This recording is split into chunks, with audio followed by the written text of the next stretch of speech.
तुम्हालाही रोज रोज एकाच पद्धतीची भेंडीची भाजी खाऊन कंटाळा आलाय का? तर ही अशी थोडीशी आंबट तिखट फ्लेवरची भरलेली भेंडी करून तर बघा. जेवणाचं ताट कधी संपलं हे तुम्हालाही कळणार नाही. त्यासाठी भाजलेल्या शेंगदाण्याचं कूट घेतलं, त्यात कांदा मसाला टाकला. याची लिंक आपल्या चॅनलवर आहे, नक्की बघा.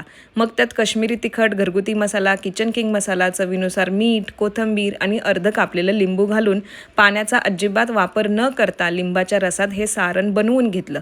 मग भेंडीला पुढे मागे कट करून तिचे 3 तुकडे केले आणि मध्ये एक कट देऊन त्यात सारण भरून घेतलं. मी IT इंजिनियर आहे, त्यामुळे सकाळच्या ऑफिसच्या डब्याची खूप गडबड असते, म्हणून ही तयारी मी आदल्या दिवशीच करून ठेवते. दुसऱ्या दिवशी कढईत थोडं तेल घेतलं, त्यात जिरे, मोहरी आणि कांदा कापून परतून घेतला. मग आपली भरलेली भेंडी टाकून झाकण ठेवून छान शिजवून घेतली. मग काय, अशी मस्त भरलेली भेंडीची भाजी तयार. तुमच्याकडे भरलेली भेंडी कशी बनवतात ते नक्की कमेंट करून सांगा. तोपर्यंत बाय.